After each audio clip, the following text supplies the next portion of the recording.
Good afternoon. I'm Tim Carter, and I it's March 31st, 2022. Very gray day here in New Hampshire. I don't know what the temperature is. It can't be a little bit above 40. And we need some sunshine. I looked at the forecast moving ahead, and I think the next 10 days it's going to be pretty nice. Glad you're here. And if you haven't checked in already, please do. That's the polite thing to do on the Ask the Builder live stream. Just check in. I'd like to know who's here. And it'd be great if you would list just one of your superpowers, just because you might know something I don't know.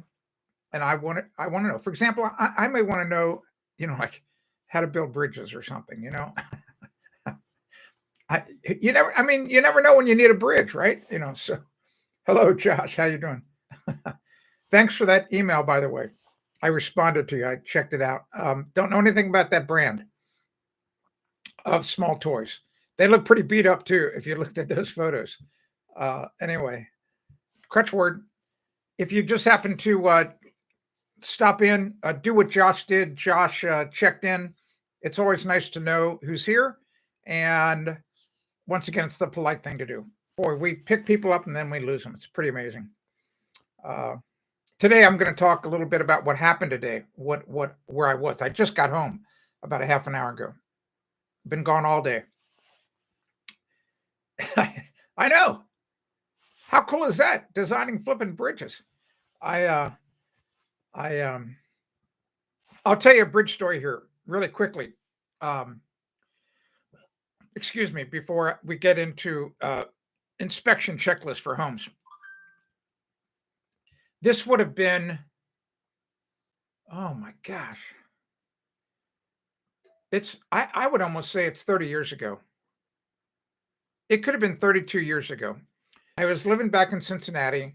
Our next door neighbors, a family, I'm not going to say anything more about them, but the oldest child in the family was a girl, and she went to the same private school my wife went to, and my two daughters went to.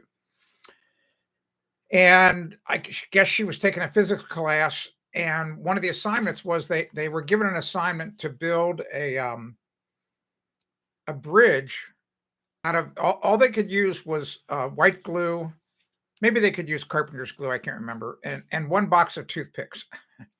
So she knew I was a builder. She knew I had built the house. So she came over and knocked on the door. She was a nice young woman. And she said, "Hey, I've got this assignment. I was wondering if you could help me." And she told me, and I said, "Sure." And it just so happened I was doing a job on the eastern side of Cincinnati, and I was driving back and forth each day on what we call Kellogg Avenue. It's the main road, the US 52 that runs right along the river. And I was driving each day right by the giant, huge interstate bridge that crosses the river. And of course, it's designed, is a big truss bridge, it's like squares, but then with a diagonal in it. And I just thought, that's something you can handle. So I drew it up for her. She built it, and she got an A on the project. Then another quick story is my son had a similar project in high school, but he was taking a welding class, and the same exact thing. But their specs were a little bit bigger, a little tougher. And so I just took a photograph and showed him. Well, actually, I built one out of wood that he could copy. Took me about an hour, but I just built a bar joist. All right. And Josh would know exactly what I'm talking about. So it's just there are bridges that are just like this. And he got an A+ on the project because they would test the bridges by stacking weights on it, and they put all the weight that they had on his bridge, and it didn't fail. I mean, and then even they had put two kids on. I don't know. They put it hundreds and hundreds and hundreds of pounds, and it didn't fail. I don't think he saved it. I can't believe he didn't save that bridge. All right. So Josh knows all about this. If you haven't checked in yet, it'd be nice to do. I'd like to know who's here. I'm not going to stalk you at your YouTube channel. It's just the polite thing to do. So just go ahead and check in. Hi, Dave. How you doing? Thank you very much for checking in. And if you want to list one of your superpowers, what you're really good at, like Josh, he's really good at designing bridges. I'm serious, bridges that you drive across. Listen to superpower, because something may come up in conversation and I need your help. That's why I asked for that. Here's what I did today, and this is what the live stream is about. I drove down, gosh, about 60 miles south to Nashua, New Hampshire, to look at an existing home that my son was thinking about putting an offer in on. And I have developed over the years a really, really cool checklist, that if you're looking to buy not a new home, it could even be a new home, but it's primarily for an existing home. And here's what's happening right now in the market, at least in New Hampshire. I don't know if it's happening in your market. The market is so competitive that not only are people offering more than the asking price, but they're leaving out. I mean, the home inspectors must be going bankrupt, because many offers, they're not putting in the traditional contingency to have a professional home inspector come, because they feel that will weaken their offer. And to me, it's just insane. And because there could be one thing wrong with the home that could cost you 30, 40, 50 grand to repair. Over the years, I've developed a really, really cool checklist, and what it does is, because you don't know what I know, and I like to always identify what I call the big deal breakers. The things that are like, whoa, like this is going to cost too much or whatever. And so I list all that in this checklist that I've developed. And I believe here's a link to the checklist. Yeah, that's it right there. So this house that we went to, it was evidently, we got the disclosure information yesterday, no, the day before. And the people who own the house now, they had bought it at some type of auction. And then I guess they spray painted the outside. That you could see where it's spray painted. They spray painted the basement walls, to hide defects. Um, and but the surprising thing was, they refinished the floors, but they didn't do any other kind of cleanup. And all of the heat registers, I don't think they've been cleaned for years. I don't even see how they could work, because there's so much dirt and dust and stuff on them. Could you imagine, if you don't know what to look for, could you imagine walking up there were 3 bedrooms on the second floor. Could you imagine walking up there, and you may not think anything of it. There were no heat registers in 2 of these bedrooms. I'm serious. It's like, how did these people stay warm? And they had one stupid little radiator out in the hallway. That's the last place to have a heat register. All your heat needs to be on the outside walls. All right. There was a huge hump in I'm going to call it I guess it was a family room. It's kind of an open floor plan, really hard to describe.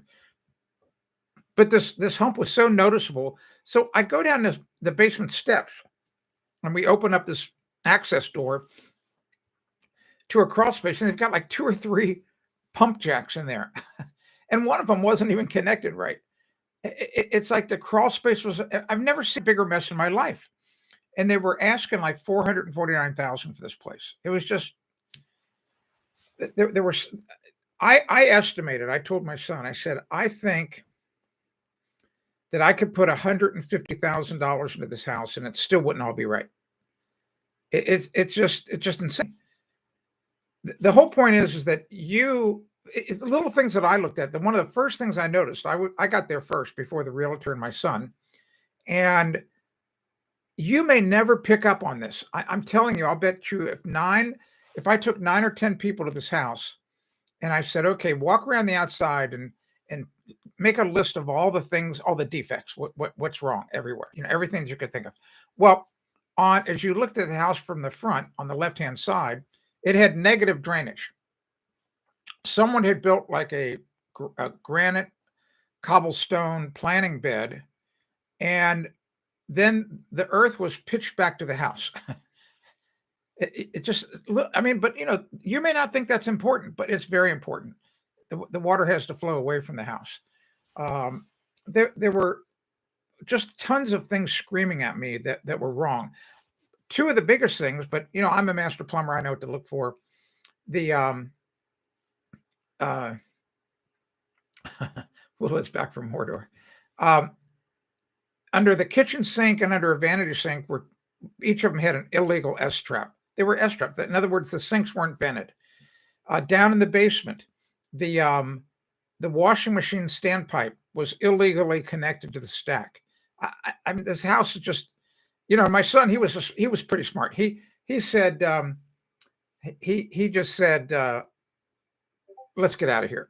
Even before I had said much, he said, we're wasting our time. And he was right. We were wasting our time.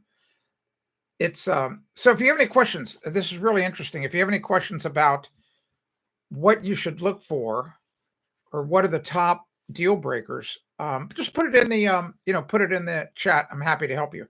Hello, Rocco. Will is back from Mordor. Your spelling's wrong. Yeah, just leave off the E. So it's Mordor. But yeah, what a horrible place it is down there. I hate going there. I hate everything about it. We're talking about Boston, just so you know. If you have happened to just get here, we're talking about home inspections for a checklist. And here's the important thing. I have the checklist. It's easy to get. It's affordable. Here's the biggest mistake you could make. You could go into here's why I developed this checklist. I developed a checklist to save each person that uses it a minimum of $500. Here's the problem. If you don't know what to look for when you're looking at a home, you may go through the home and typically most realtors, they're just going to zip their mouth. They're for all kinds of reasons. They may know of defects, but they may not point them out. So imagine this. Imagine it's a regular market. You put in an offer and you list a contingency that you want to have a professional home inspector so that the house gets inspected and the home inspector comes back with a list of things, I don't know, 3 or 4 things that might cost 70, 80, 90 grand to fix. And you go, well, I can't afford that. Or, you can't negotiate that potentially with the seller. But the home inspector doesn't care about any of that. You still have to pay him his fee, which probably right now $600-700 for a really good home inspector. I mean, 12 years ago, I paid $450. I can only imagine what an ASHI inspector charges right now. My checklist saves you that money because in almost all instances, I show you exactly what to look for and point out if it's a deal breaker or not. And so in other words, the whole point is that use the checklist, and you can use it over and over and over again. You could go look at 10 houses, doesn't matter. You can use it 20 times, 30 times, I don't care. And the whole point is you might be able to spot things and go, no way, we do not want this place. And you just walk away, just like my son and I did. We just walked out. Why would you put an offer in on something that is going to be a problem? You just don't even want to do that. Don't even want to go there. All right. Yeah, Rocco is right. And that's exactly what we did. I went right to the basement. And actually the first thing I did, because it was cold here, I walked in the house was cold. They had the thermostat set at 50. So without the realtor looking, she was over in the other room. I went over to the thermostat, kicked it up to 60 because I wanted the boiler to come on. I wanted to see if the boiler worked. And it did. The boiler was working, but pretty ancient heating system. The whole heating system had to be redone. It was just, it was bad. It was really bad. Really, really bad house. But there's all types of things you have to look at. Just so many things. And the average person would never know to look at them. That's the thing. That's why you need to have a checklist. And if you don't have the checklist, you're doomed. You're probably going to get taken. All right, Rocco, my wife would go to the kitchen and I go to the basement. Well, yes, exactly. That's the way to do it. This house was just a mess. There were still dirty silverware in the dishwasher. It's like the 2 guys that bought it back in the fall. They never even opened. I think I was the first person to open the dishwasher. it's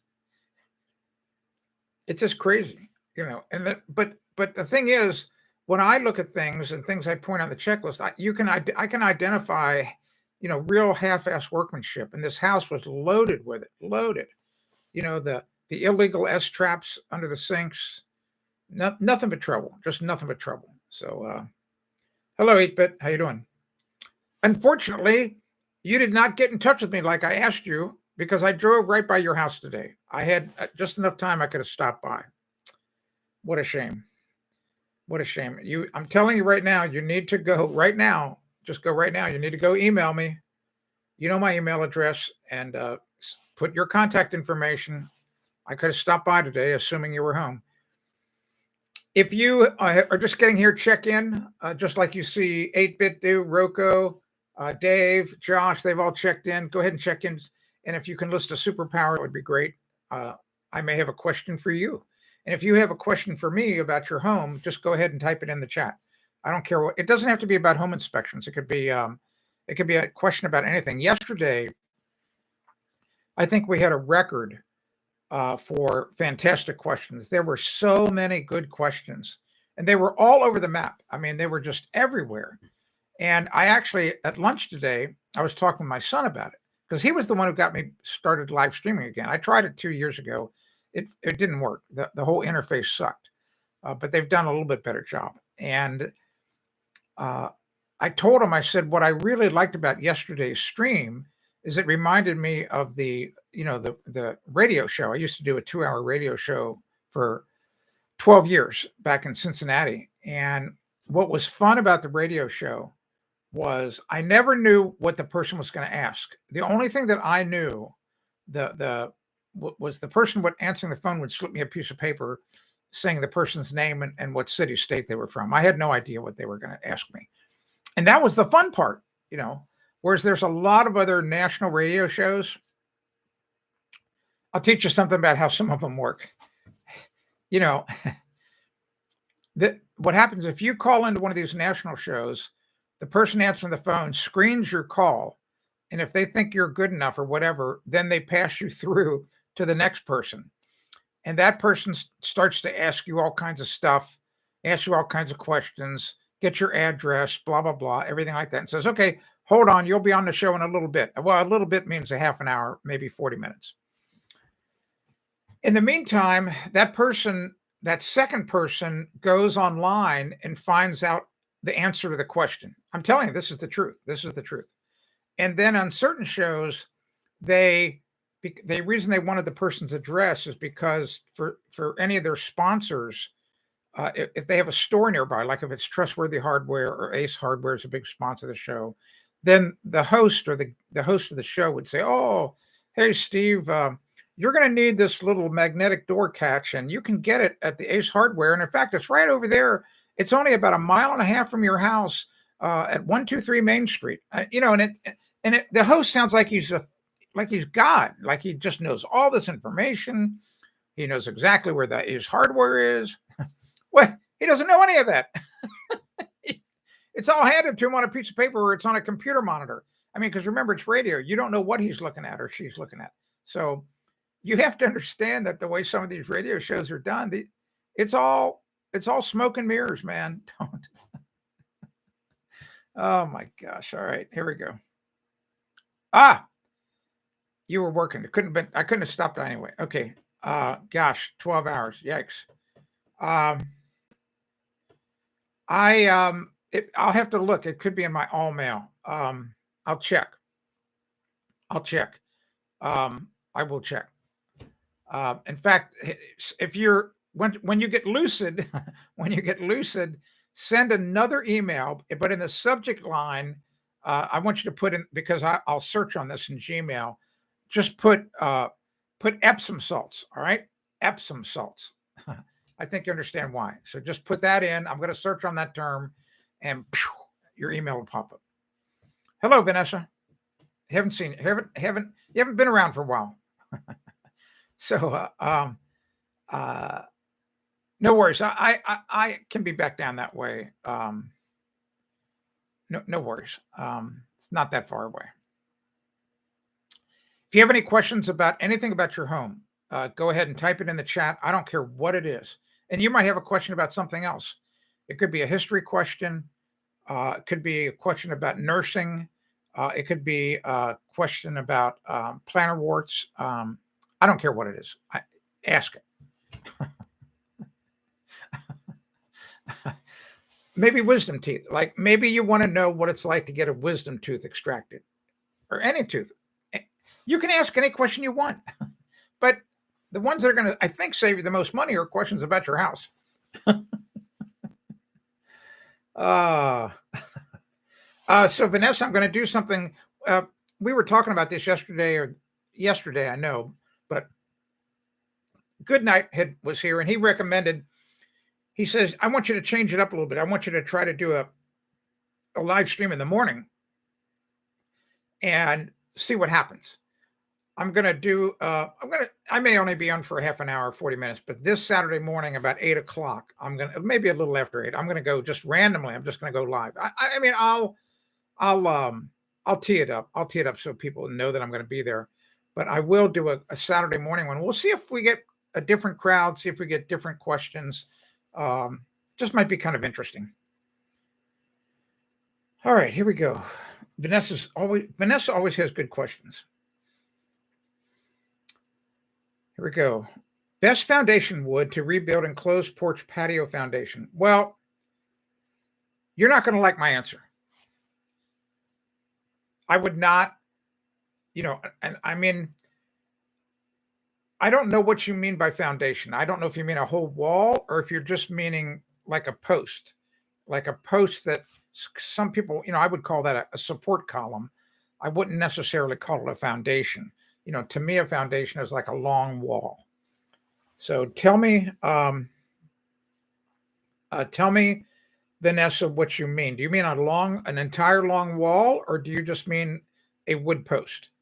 Makes a big difference. Makes a big difference. Hello, Jimmy. Will, in the meantime, I'll go see what Will. What's the best indicator that you paint has passed its use? Well, has the paint been inside and been warm? I mean, is it, if it was water-based and it froze, it's not going to be any good. It is ground contact pressure treated, beams across. All right. So, I mean, you're just going to go back with treated lumber, ground contact, but here's the trouble is that I have, it may not be such a big problem where you live. I know you're in Connecticut. I've had all kinds of problem with termites eating ground contact treated lumber. And, so as a result, it's like, I don't want to put wood in the ground anymore. I don't want to put wood in contact with the ground anymore. I mean, it's not such a big problem here in New Hampshire, but boy, back in the Midwest, it's a big problem. Especially in Florida, go south. Oh my gosh, horrible. I'd have to see photos and whatever, but my recommendation would be for long term, I'm not putting wood down. That's just me. All right. KA, I see roof vents open from top. External material will not enter like bird snow and clog it. Well, KA, yes, you can go steel beam, Vanessa. Absolutely. KA, I don't know.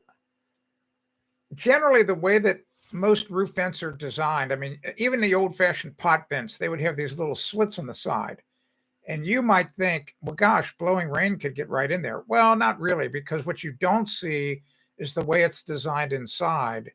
The water would have to rise up about 1.5 inches, but it would never do that because it would just leak out the bottom of the flashing. The whirlybirds, like the turbines, they appear to be very open. But the thing is, when it rains, and typically there's a little bit of wind involved, not always, and the whirlybird is spinning and it just automatically shoots the rain away. It takes a crazy rainfall to try to get into a turbine vent. It rarely happens. So trust me, the roof vent manufacturers, they've designed it so water won't get in. If it didn't, I mean, if water did get in, they wouldn't be in business very long. So anyway, how can one KA1? How can one improve exterior grading? Simple. Get a shovel. Uh, go rent a little DIY grading machine. They've got ones you can stand on, very tiny little skid steer loaders. There's you could rent a. It's much harder work to do this. You could rent a rototiller to chop up the ground, so at least chop it up and then move it with a rake. I have a column on my website. I'll show you this. This will give you a drawing of what the grade is supposed to look like when you're done. So that's what I'm trying to do, is get this drawing for you.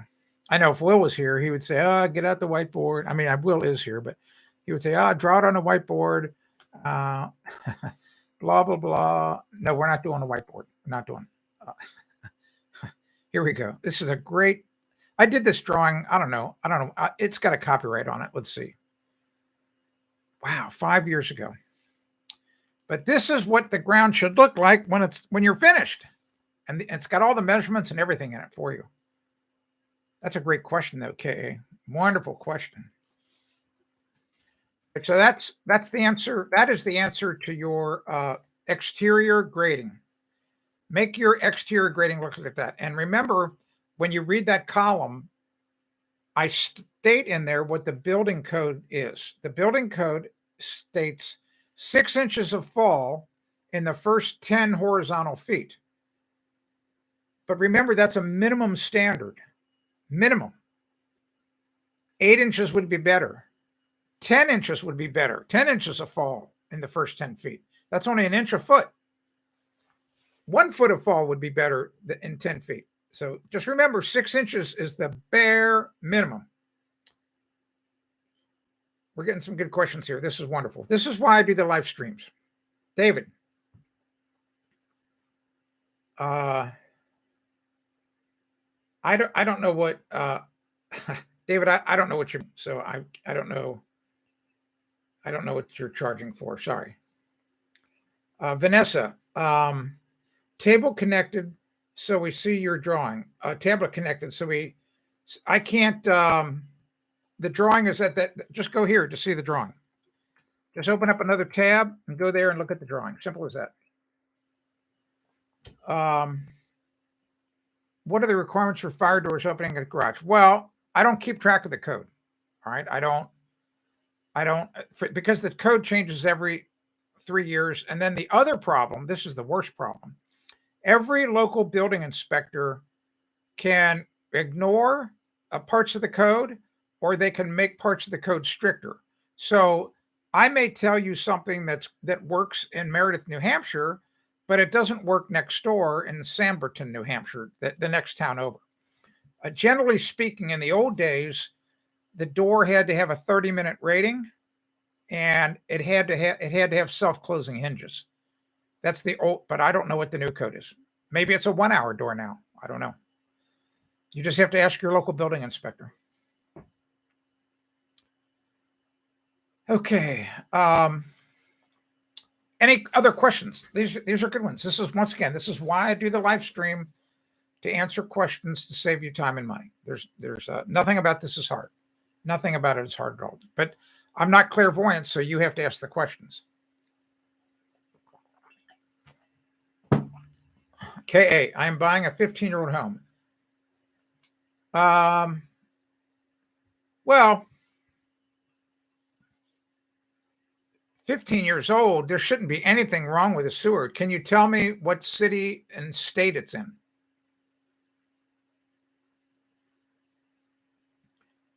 $15-year-old is nothing. I mean, what I would do, I can tell you how I would test that, just so you know. I would, while you're typing, I would just go to the house. I would go through the second time, say you want to inspect it, and I would bring along with me like 3 5-gallon buckets. And at the house, I would fill them with water, like 4 gallons, bring a roll of paper towels with you. And then you need a helper. And you and a helper are going to pour that 12 gallons of water as rapidly as possible as you can into a toilet. I mean, to where the level of the water in the toilet bowl comes up, within about this far at the top. So in other words, you want to create a flash flood. In other words, imagine pouring 12 gallons of water as rapidly as possible into a toilet. And what that does is it creates a giant roaring flash flood in the pipe. And if there's a problem, it probably is going to show up, so because you're going to spend, I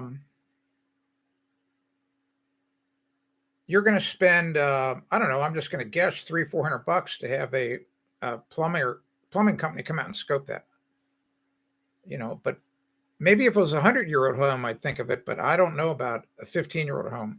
That should have all plastic SDR pipe coming from the house out to the septic tank or to the city sewer. S-traps are illegal. That's all you need to know. S-traps are illegal.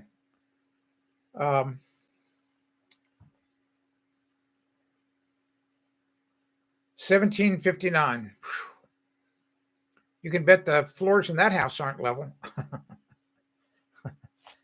So I have a picture. Actually, just so you know, if you want to know what an S-trap is, the thumbnail photo for today's live stream is an S-trap. I took that photo like 5 hours ago. It was in the house I inspected today. And not only was there an illegal S-trap under the kitchen sink, there was an illegal S-trap under the vanity sink. Hi, Bob. So Vanessa wants to know, do you think boiling water in the kitchen sink full, then plug remote vent? Well, Vanessa, what I do like every 2 months is I boil about 10 gallons of water. I get it all going at the same time. And then, and luckily I have one, my wife has one giant pot, like a giant flipping stew pot. I don't know. It's got to be 3 gallons. And I pour that boiling water as fast as I can into the sink. Same thing I want to completely fill the pipe, the trap and the branch arm, the horizontal branch arm in the wall with water, to try to melt any, to try to melt any grease that's in there. So hot water in a kitchen sink is a really good idea.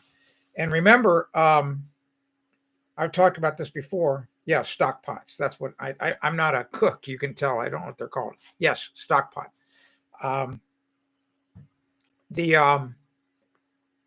To prevent grease buildup in your pipes, you have to save used paper towels, ones that aren't that dirty. Save them, let them dry out, and keep those in a box or a bag under the sink. I don't care what you do with them. And use those to wipe out pots and pans and wipe your plates off of any grease. Get as much grease off as you can. Put those paper towels in the garbage can. Never mix soap with grease and try to emulsify it, because it's going to just solidify farther downstream somewhere. So get the grease in paper towels, put it in the garbage. KA. Yes, change your anode rod. Yes. If you keep up on your anode rods and change them out, you can usually get a water heater to last 30, 40, 50, 60 years. The reason water heaters begin to leak is because the anode rod sacrificed itself. There's nothing left, and the electricity starts looking for a tiny flaw in the glass coating, and then it starts to eat away at the steel tank. So yes, replace your anode rod. Elliot, I'm adding a bathroom in a basement. Do I go with those Oh, I would always, if I had the choice, I'm chopping into the floor. There's no doubt about it. You do not. If you ever had to do a service call on a sewage ejection pump pit or one of those toilets, you would go, I would never have one ever again. Never. You already know it's going to fail. And who's going to have to fix it? And who's going to take all that nasty brown water out of there? And if you need help coaching, in other words, I do phone coaching. I'll give you the link for that. I helped uh, I helped Zoe put in all the plumbing in her home. So if and I've done many of those basement bathrooms, done a lot of them. And if you're going to do it on a permit, you're probably going to need a plumbing isometric drawing. And if you don't know how to draw that, I draw those too. But if you need help, and you only get one chance to get this piping right, you have to get it right. It's got to be right. And if you mess it up, you're just SOL. So I do phone coaching. Help you out over the phone. Vanessa, I found a company in Texas that sells 90-gallon cast iron pots. Wow, I can't even imagine what a 90-gallon cast iron pot. You must have mean 9-gallon. There's no way you meant 90. I mean, a 55-gallon drum.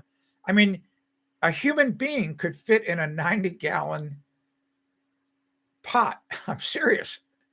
I mean, that's what the people in the deep jungle use. You know, when explorers come through and they capture them, they put them in big cast iron pots like that. You see them in those Tarzan movies and stuff. Hello, Lex from Brazil. Hey, it's great that you're here. Thanks for the compliment. We had a gentleman yesterday from Saudi Arabia. It's really, to me, it's really exciting. When I get an international viewer, and often we have Steve from the UK and Marcus is here from Ireland. Really interesting. So Lex, tell me how are things in Brazil right now? If you are willing to comment, how are the people happy? Is inflation out of control? Are building prices high? What's the general mood of the population in Brazil? Yeah, I know 8-bit. Isn't it amazing that Lex is here from Brazil? I just think it's amazing. Elliot. So yeah, Elliot, chop into the floor, buddy. Chop into the floor. I'm telling you, you will never regret it. Never. You just do not want to have a house that's got a sewage ejection pump. KA, there's no clarity why we have to use pressure tank or TPS and water heater. I don't quite understand what that means. So sorry. I mean, I don't know.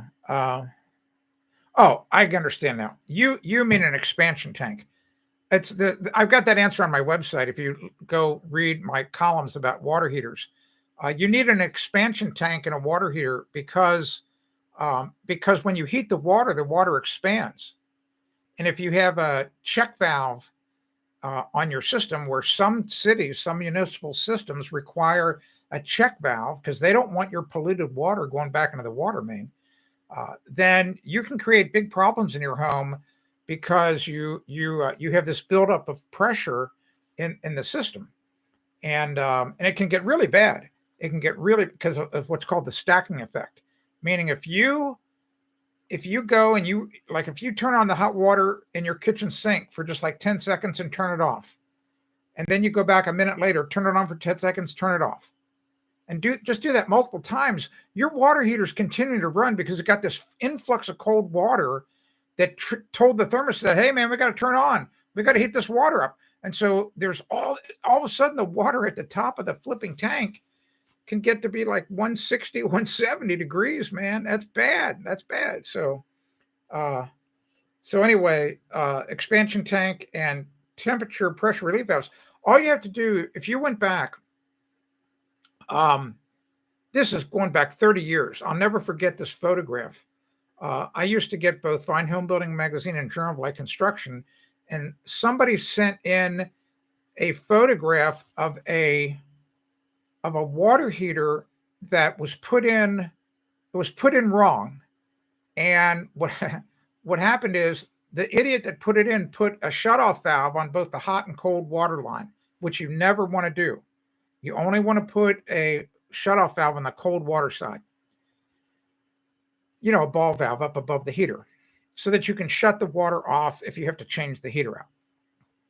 Somebody closed both valves, and then the water heater malfunctioned, the thermostat, and it didn't turn it off. And the water heater, it exploded like a boiler. And what happened is the water heater went through, just like think of a missile. It went through the floor of the house, and then it went through the roof and landed about 200 feet away. That's why you need a functioning temperature pressure relief valve. So not only did the water heater not turn off, but the temperature and pressure valve failed as well. Everything that could go wrong went wrong. And it was basically a bomb that blew up. And I mean, like a missile, like a cruise missile coming up from your basement through the roof. I know it's very rare, only 1 in a billion times, but it happened. I'll never forget looking at the photos. They had the photos of the hole in the floor and the roof and the water heater laying out on the ground 200 feet away. All right. Well, Lex has got cheap gas there, I guess, because they, well, $1 per liter, there would be about $4 a gallon here, US. So anyway, thanks, Lex, for that. That's great. Let's see. Hello, good night. You're here, Elliot. Yeah, I still have to add a pump because the stack leaves about 40 inches above the floor of the basement. Oh, I don't see how you're gonna. If your plumbing leaves 40 inches floor, you're not going to break. Why would you want to break up the concrete then? You're doomed. you're going to have a sewage ejection pump one way or the other. So I guess you're going to have to go with the SaniFlow system. Steve is here. Hello, Steve. Okay, so I need this type of water. Yeah. I don't know about that. I don't know if we want to get on the whole Ukraine thing, huh? I talked about that a little bit yesterday. I think people think I'm wearing a tin hat. All I'm going to say about Ukraine and Russia is we don't have all the facts. So I don't see how any of us could have a great discussion about it. We really don't know what's going on. It's most of it is speculation. And please remember, I'll find it again. You cannot believe any photo or any video that you're seeing out on online or on the news. You understand that, right? In fact, the news lately in the past 6 weeks has been caught using photos saying, "Oh, this is that happening in Ukraine," and it's photos that they showed the same exact photo they showed from Syria. 5 years ago, so in other words, I'm just trying to explain to you, it's easy to play on your emotions, and then, they show you a picture, and that picture could be, not only could it be one taken 5 years ago, it could be photoshopped. All right. So, and speaking of Photoshop, this is probably one of the funniest things in the world. This is a really funny episode. My favorite one. So this understand that if you watch that video that I just put the link in for, that's 16-year-old technology, 16 years old. All right. You do understand that right now all video can be faked. You do understand all photos can be photoshopped and faked. You do understand. I'll tell you a quick story about audio. This is a true story. So the last radio station I worked at was a really good radio station. It was the oldest station in Cincinnati, 103.5 WGRR, 103.5 FM. And they had a really great sound engineer. This was the guy that puts together all the commercials. He's the guy that he 8 hours a day. All he does is record commercials of both talents and people that come in. He's an expert sound engineer. All right. We became friends. We became really pretty good friends. And I would have to record promos and stuff. And so one day he played a trick on me. He gave me this thing to read. And it wasn't a commercial. It didn't really make sense to me. He says, I want to, he lied to me, but he was just going to play a little trick on me. He said, could you just read this? Because I want to use this as I forget what he said. Something like, I'm going to use this as a baseline to be able to check levels for you and how you pronounce certain words. Whatever he said, it made sense to me. And I trusted the guy. All right. So I read this thing. It was, I don't know, it took about 45 seconds to read. I go in a week later and he says, oh, I want you to listen to this. I want you to listen to this thing. He starts to play this recording of me saying stuff I never said because of different words and the way a consonant or the way part of a word is said. He could chop that, put it with another one to make a whole nother word. He was an expert at it. This is, I'm talking 20 years ago technology. So whatever you're watching on television, you cannot believe any of it. You cannot believe a recording. It's horrible. It's horrible.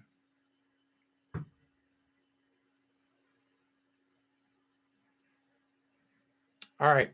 I'm just getting caught up. Lex, here in Brazil, labor is expensive and unskilled, and our way of building is still archaic. We don't really, I find that amazing. You don't have the proper tools. I mean, I just find that amazing. Do you build? I got a quick question. Do you build in homes in Brazil like we build them here in America? We use 2x4s, we use timbers, we use wood. Whereas in the UK and a lot of Europe, they use masonry. They don't use much wood at all. I would think that you have access to so much lumber and timber that you would be building there. But also, though, your country is, subtropical, right? So, termites could be a big problem. Good night. Phonetic audio, same tech used for deep fakes. And yeah, exactly. So it's horrible. It's horrible. I'm just trying to tell you that you cannot trust anything that you see on television or anything that you hear on radio. Do not trust it. That's all I'm saying. Because it can all be faked. I don't understand your thing, Steve. How can DW? I don't know what that means. Elliot, nope. They also name the materials. It's mainly masonry construction. Okay, well, there's nothing wrong with that, but wow. Oak Grove's here. That's very interesting, Elliot. Very interesting. Oak Grove. I have a ham friend that was in the Navy 50 years ago, and his dad was also ham. I was thinking about someone he had spoken to in some kind of, my friend, even back to that. Okay, yeah, I talk to people across the world every day, although I'm doing Morse code. Here's my logbook for the last couple of days. Here's just a few days last week. Logbook. A lot of DX in there. A lot of DX. So DX. We in ham radio, the acronym DX means international. Means a contact. Not in the same country. So and as lame as it is, so if I could make contact with somebody in Quebec, Canada, and they're closer to me than somebody in Albany, New York. So but it's a DX contact because it's in Canada.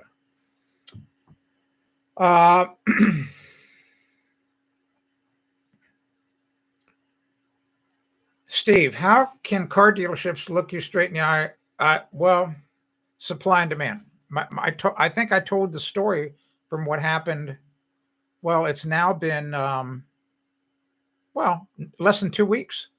So 11 days ago, my daughter went to 2 Honda dealerships in Long Beach, California, and got raped. I don't mean physically raped, but she got psychologically raped.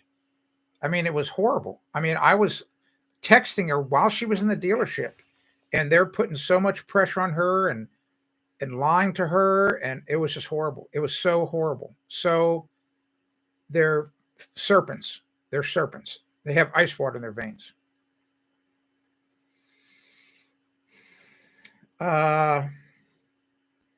Elliot says, my in-laws are in Brazil. I was there for the last 2 years. I tried to build a wood deck for my in-laws.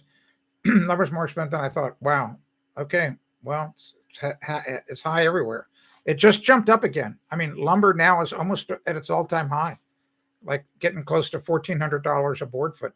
The current, it's adding just the cost of lumber on an average new home has added $20,000. Just the lumber, not all the other things. I mean, everything else is high. But, Grove, no, then okay. Okay, I understand.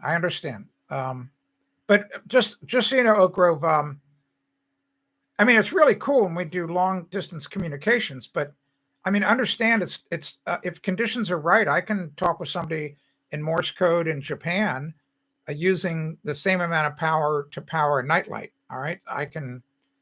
So it's flipping magic. I know that, but it's I routinely talk with people in Europe, 4,000 miles away. Not even a problem. As if I'm talking to you right now. It's that clear. I mean, I'm doing Morse code, but you can also do voice, what we call phone, if you want. But I can tell you that 50 years ago they were doing Morse code because single sideband was horrible back then. It was horrible. Typically only for VHF communications back then, which VHF means shorter distance. All right, Oak Grove. Dad was in Mississippi and the Navy guy. Okay, yeah, that's just so you know, Oak Grove. That's not a big deal. I mean, you may be impressed. Okay, I get that, but I'm just saying, I routinely talk with people 3, 4, 5, 6, 7,000 miles away. All right. Please, some important tips for maintaining shingles roof for long life. Yeah, it's really simple. Go right here. That's a great question, K.A. Go to this website. I can type.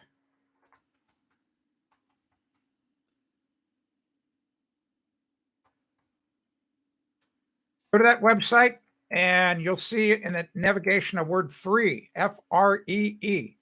Click the free button. Go read the first 3 chapters. The rest of the chapters tell you exactly what to do to have an asphalt shingle that'll last 40 or 50 years. So there's your answer to your conversation. That was a great one, by the way.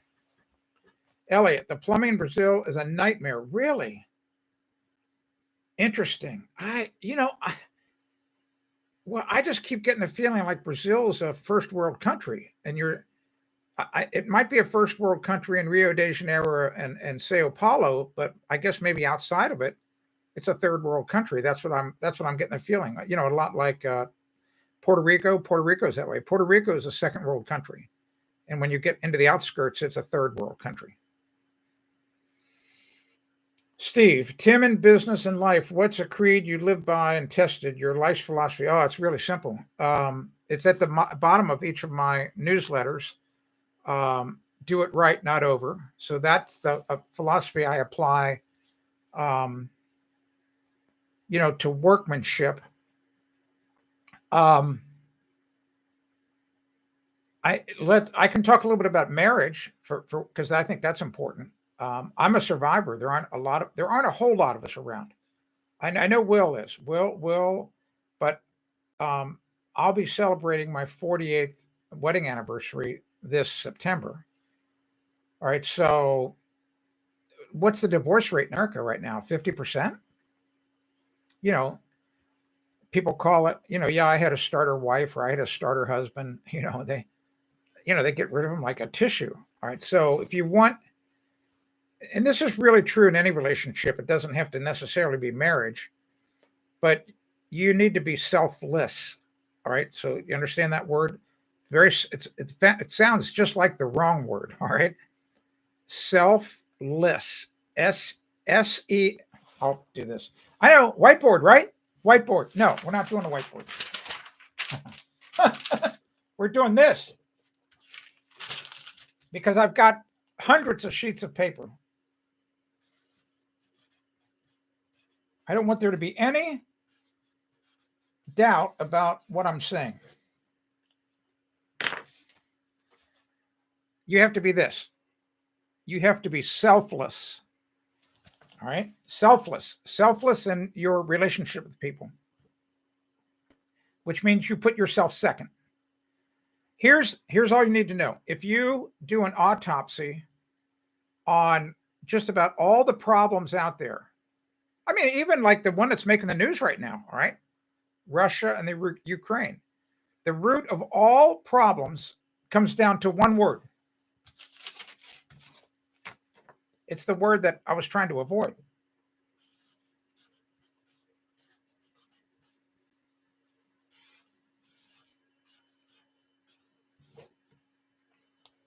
All right, so this is what causes all the problems. Being selfish. All right, so think about it. I mean, think about, you might have friends who eventually got a divorce, and you saw their relationship cratering. And if you were close enough to the relationship, you kind of knew what was in play. And you could see how one person was selfish and the other one wasn't. Like, for example, like in cheating, if you cheat on your spouse, you're being selfish. You're just thinking of yourself. All right. So if you're selfish in business, then you're cheating customers and cheating competitors. I mean, it's just, none of it's really hard. None of it's really, really hard. And I think it's really the golden rule, right? Treat others as the way you would like to be treated. And I'll give you a really good example, right? So you'll appreciate this. So on today's Thursday. So on Monday, I told you about the survey that I did in the newsletter where 38% of my subscribers, or 38% of the people that responded to the survey, that doesn't mean 38% of my subscribers. They wanted to get my new deck stain video for free.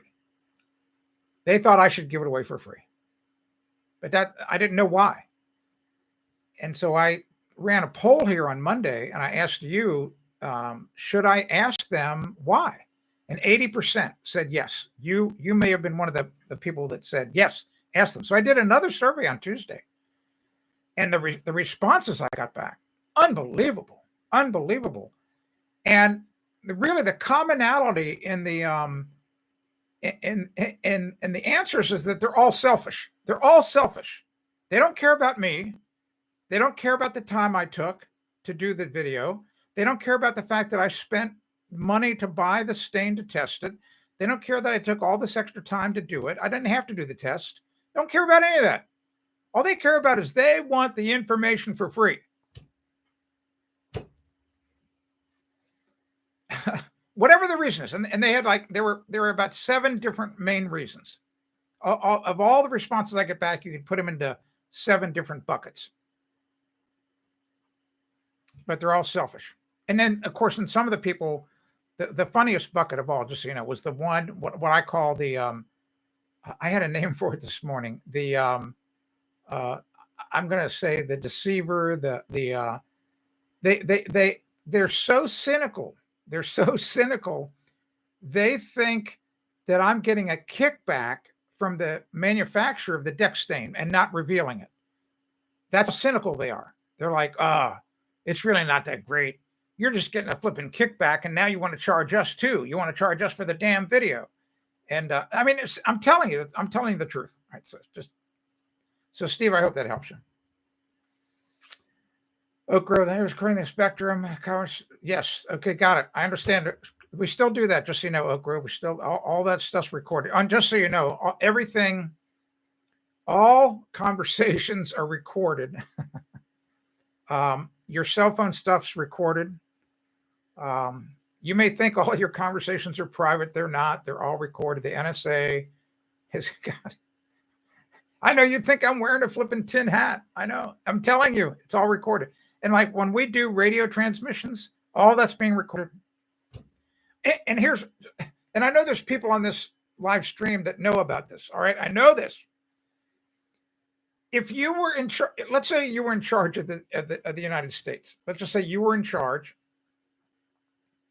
or you were in charge of like the military. All right. You were like the head, the Joint Chiefs of Staff. You're the head.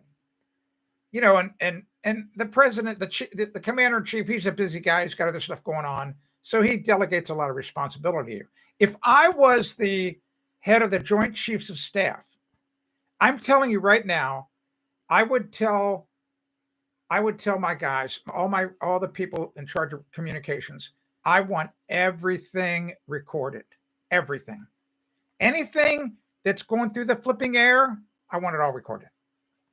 For defense purposes, I want to know what the hell's going on. I want to know if people are talking that are trying to overthrow the country. None of this is hard. Just use those tiny gray cells and think it through one day. All right. I'm just getting caught up on Lex. Here we use ceramic bricks, so in winter our houses are cold and in summer it's hot. Wow. Boy, you need my channel down there. I can see that right now. We need to get Ask the Builder big in Brazil. I can see that right now. Oh my gosh. Spread the word down there, Lex. Do whatever you can, man. Spread the word about my channel. I'm trying to get caught up here. I was going to go with my KA. Do you think home inspection by a license? Well, that's what this live stream was supposed to be about when I started out. I have got this. I'm going to go back to it. The answer is a home inspection by a professional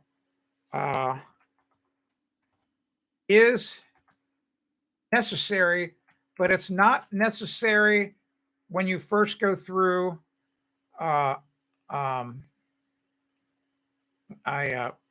Just a second here. I'm trying to find the.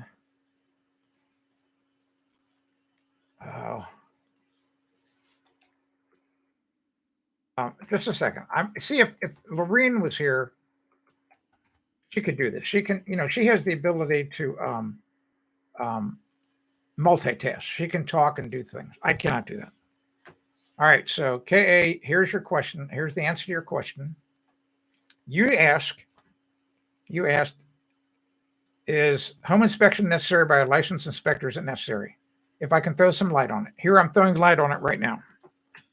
You go get that checklist. Go get that checklist. I'm telling you. And if you don't like the checklist, just email me and I give you your money back. There's you have nothing to risk, nothing to lose at all. As I said earlier in the stream, what that checklist does, it'll probably save you $500-600, because if you don't know what you're looking at, you put an offer in on a home and there are 2 or 3 or 4 major defects, and then you pay the inspector $600-700. He comes out or she comes out, does the inspection, gives it to you, and says, "There's 5 major flaws. It's going to cost you $100,000 to fix them." You'll go, "I don't want this house." Well, you still have to pay the inspector. But if you had used my form, which is less than $20, you might have found those 5 forms, because I tell you what to look for. So I would only use a professional as long as you have used my checklist first. The house passes my checklist. It passes. Then you can put an offer in and bring a pro in.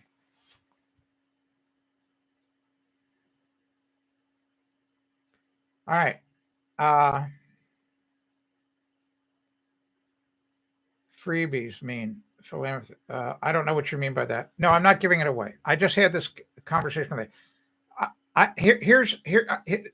Just so you know, over the past 2-3 days, I've been steaming mad. I've been kind of mad at people in general, just a general group of people who think I should give everything away for free. So there's a really good chance that when you go to work during the day, you don't work for free. All right. You go to work and you get a paycheck. Why would you ever expect me to do the same thing? Why would you expect me to go work for free? That doesn't even make sense. I mean, seriously, it doesn't make sense.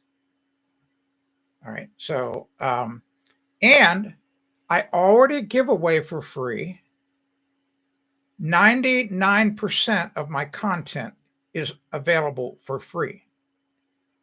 And I cannot understand why people would gritch and bitch and moan about paying for the 1%. Doesn't even make sense. Doesn't even make sense. There's no argument that you could ever put up that would ever make me feel bad or make me feel like I'm greedy or whatever. Because I get these arguments like, well, I can go get that information for free online. Well, go get it. Go get it. If it takes you 50 hours or 100 hours, you must not put any value on your time. And here's the most important thing. The information that you find might be wrong. Here's the biggest mistake I'll bet you're making. So, because KA, you've got a lot of questions here today. So you tell me, when was the last time, or just, I want you to be honest if you're still here. You be honest and answer this question right now. When you go to some other website, I don't care if it's a gardening website, I don't care if it's a home improvement website, I don't care what it is after you land on the website, is the first thing you do you go to the About Us page? Tell me yes or no. Do you go to the About Us page? Yes or no? Just answer it. And then I'll tell you why. I want to see if you'll answer that question. I'm glad you got me riled up, by the way.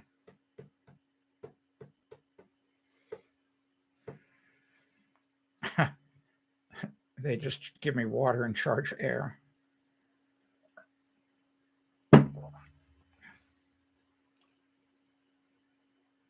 Yeah, think of the children, those straw man arguments. You should have seen all the flipping straw man arguments that thrown in my face the last 3 days. Notice how KA has disappeared, won't answer the question. All right. I don't mean to put you on the spot, but you know what? Certain things just set me off. All right. So here's why.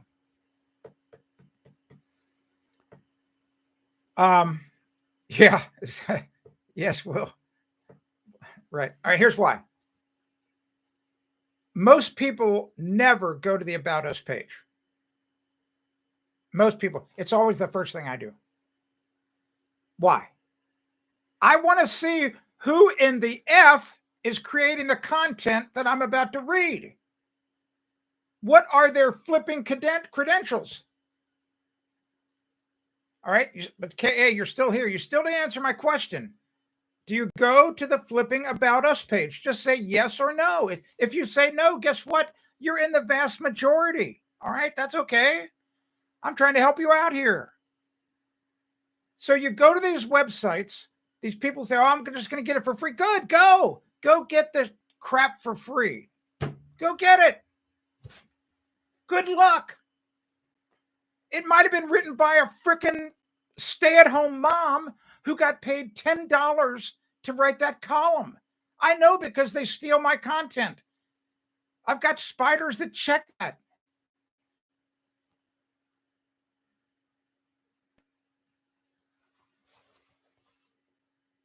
So anyway, the bottom line is when you go and you're hunting for information online and you land at a website, go to the About Us page.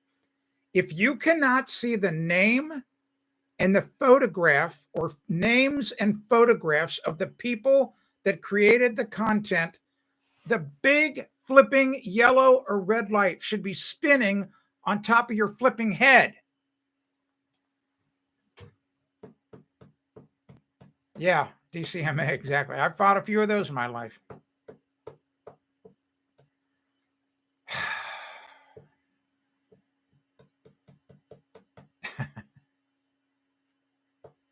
I don't get upset at the golf course. I'm not worried if you buy it or not. I don't care if you buy my inspection checklist. You're the one who's going to benefit 100 times more than me. I don't have to buy it. I don't care. Seriously, I don't get upset at the golf course at all. The reason I don't get upset at the golf course, I've had a conversation with Will about this. I think I've even said it on another live stream. I'm not a professional. I'm not even a good golfer. So why should I expect to play like one? Doesn't even make sense. That it's just like now if I lay out a jack rafter and I cut it the wrong way for the other side of the valley, I'm like, idiot, you know. But golf, not happening, buddy. And I know I already said this. If I hit a ball and it goes into the woods, I'm happy.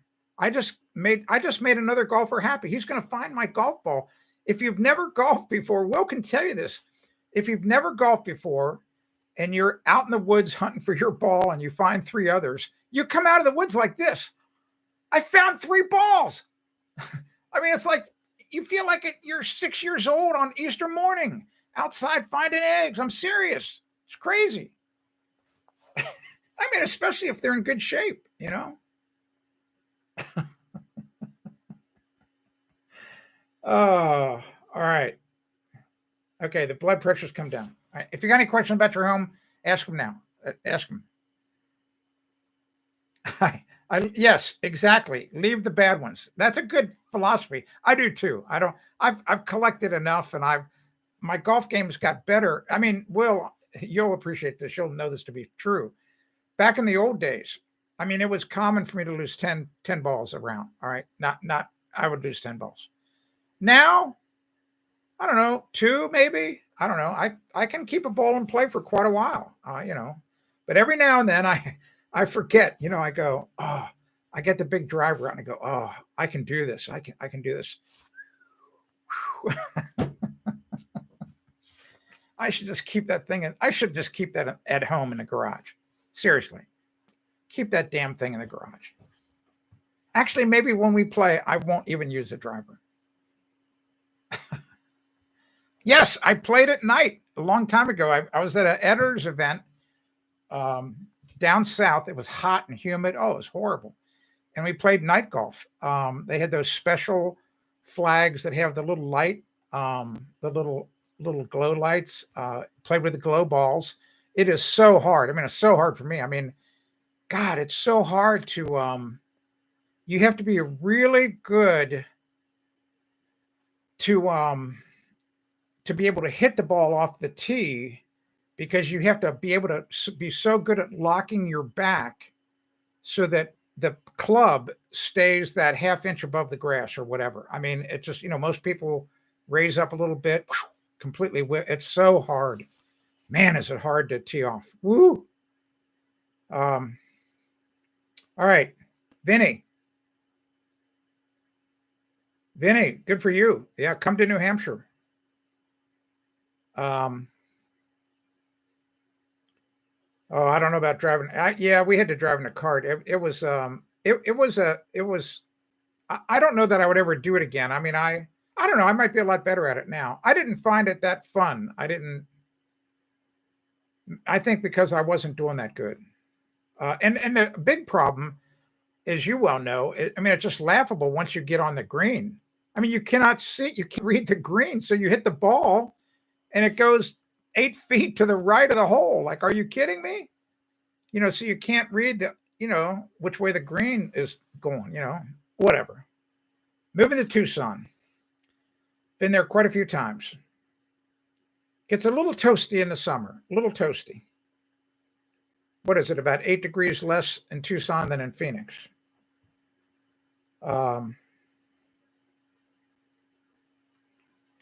Tucson, I don't know. I need water. I have to have water. I have to live where there's water. I cannot live where there's no water.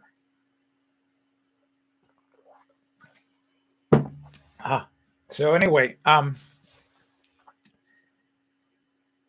any questions about your home? I don't care what it is. Love to answer your questions. Actually, Vinny, I've got a question for you. Probably none of my business. Probably a nice to know question, not need to know. Are you moving out of New York because you're unhappy with New York City, or your job's taking you out there? You're retiring? Just curious. Oh, okay. So that's a great question. So here's the answer to that question. If you're going to list your home in New York with a really good realtor, the realtor will tell you what to do. All right. But here's what's so crazy is right now the market, at least here in New Hampshire, is so overheated. I mean, they could sell houses with holes in the wall. I'm serious. So I don't know that I would necessarily, and for example, like the house my son's putting an offer in today, that I don't know where these designers come up with. They must like the current trend in designing interior. They must be so depressed. The designers, the interior designers, must be on Valium or something. I don't know. They or some antidepressant. I don't know what it is. This whole thing of gray. Are you kidding me?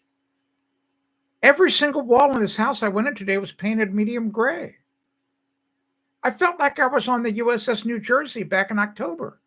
Are you kidding me? Whoever thought gray was a good idea?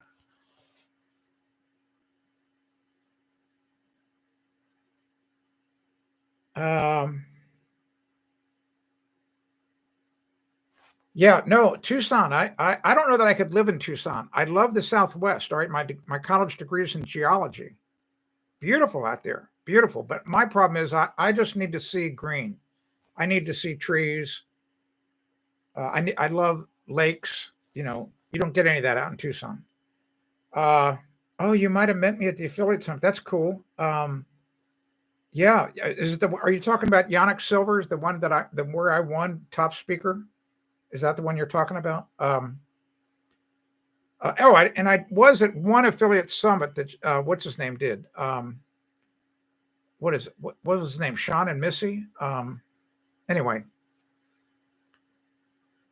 Oh, so wow, 54 years. Holy, that's a long time. But the answer to your question is talk to the realtor because the realtor will tell you. Because the trouble is, if you paint it, see, the realtor may have really good advice. Here's why. Because the realtor may say, I mean, if they're really a good realtor, they'll say, oh, yeah, absolutely paint. Not only will they tell you to paint, they'll tell you exactly what color to paint it. They'll say, this is the color that the buyers really want right now. So you got to talk to the realtor. They talk to two of them and get the answer from them.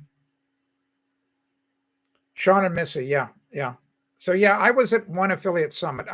I didn't do a lot of affiliate stuff, but I can't remember why I went to that one. But I did go to one of their things. Hello, 100. I'm insulating my rim joist with foam board. Good. Rockwool, good, and foam. Board parallel. Well, that's it can be hard to insulate that one because you might not have a lot of space to get in there. But if you've got it about 4 inches of space, you should be able to get some, shove some rock wool up in there. It might be really hard to do the foam, but you should be able to get rock wool in there. So that's good. All right. Any other questions? If you got any other questions, I'm going to be getting off here in about 12 minutes. I got a hard break at 5:30. I got to get out of here. Once again, I'm going to do a live stream on Saturday morning around, I don't know, I'll just say 8:15. Probably do that. I have a student. I'm teaching. Well, I've been teaching for 15 months. He's really good. He doesn't need to do it anymore. But every morning, my Morse code student, we do a conversation in Morse code at 8:00 in the morning, and we pass a secret message to each other. That's the test, because when you pass a secret message, you don't know what the guy's going to send. And I've been really trying to confuse him lately. So, and he's getting it every time. So yeah, I'm going to do 8:15. But don't worry about it. Stay in bed. You don't have to be here. Stay in bed. Just don't worry about it. I can kick people out. I know how to do it. Vinny, where we are is on the outskirts of the city. Okay, prices are insane because people are leaving Manhattan but still want to be. Oh, well, you're going to benefit then. That's good for you, man. Good for you. I hope you stuff your pockets with cash. This is an excellent time to sell right now. You couldn't be buying at a better time or selling at a better time. I wish I could sell. I'll tell you a quick story before I leave. I live on Lake Winnisquam here in New Hampshire. It's the third largest lake, and I live in a private community. And a lot of people want to live in this community, and there's only and in this community there are only, I don't know, I think there's only 12 houses on the lake. The other ones are all not, they're not lakefront at all. They're just regular houses. So I am not, every week I get at least 3 or 4 postcards from local realtors who want to list our home, but they also, to entice you, they send you these beautiful color. They send. I got it right here. I save them. I save a lot of them. But here's one right here. This is the one. This is the one. So we get these in the mail.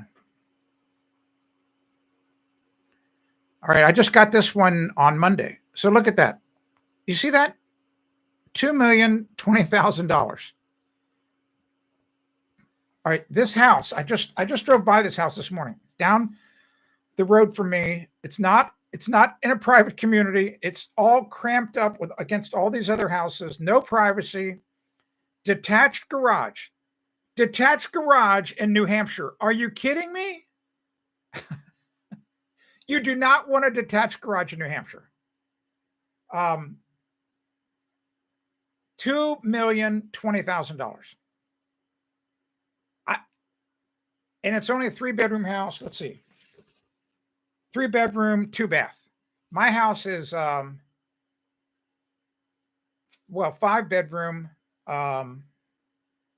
Let's see, 1, 2, 3. Yeah, 3.5 baths. Huge giant deck. I mean, you cannot believe the deck I have. You just cannot believe it. All Trex Transcend, all maintenance free.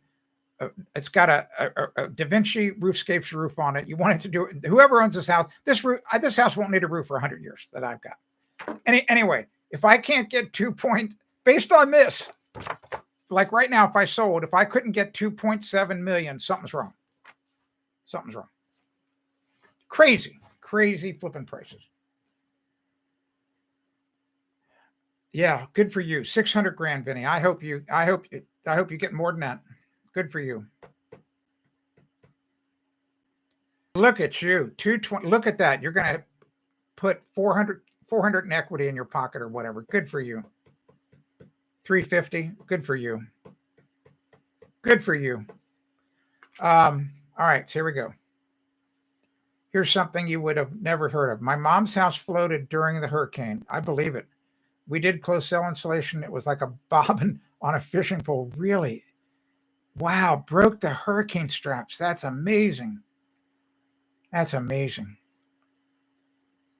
Well, good night. I mean, if you've never been to Tucson, you got to go. Here's what I've told my daughter. My youngest daughter was thinking about moving all these places. And the advice, she always wants to know my advice. She's really good about it. She listens. I said, don't just move out to a place.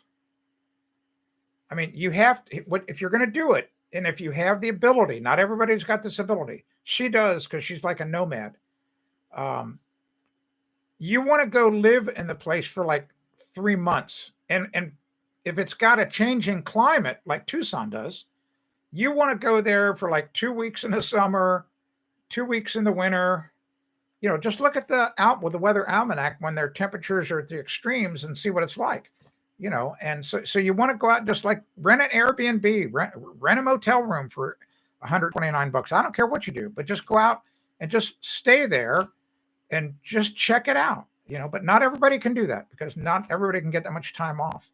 But if you just roll the dice and move someplace you've never been to before, you're rolling the dice. I know that the roof at my daughter's apartment I doubt it's getting fixed. I can tell you that,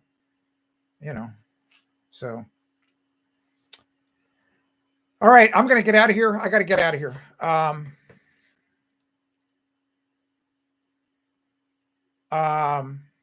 Boy, you want to put an air. You must, good night. You must not have come to New Hampshire too often. I'm gonna take a photograph of. Oh, actually, I'll just go out the wall. Here, wait.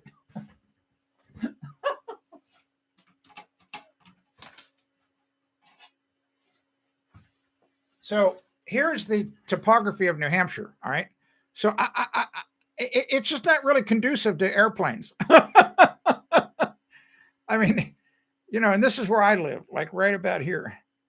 So it just the whole point is there's not a lot of flat ground. All right. All right. Okay, Vinny. All right. I got to go. Thanks for being here today. I should be here tomorrow for a little bit. Definitely going to be here on Saturday morning. We're just going to see what happens.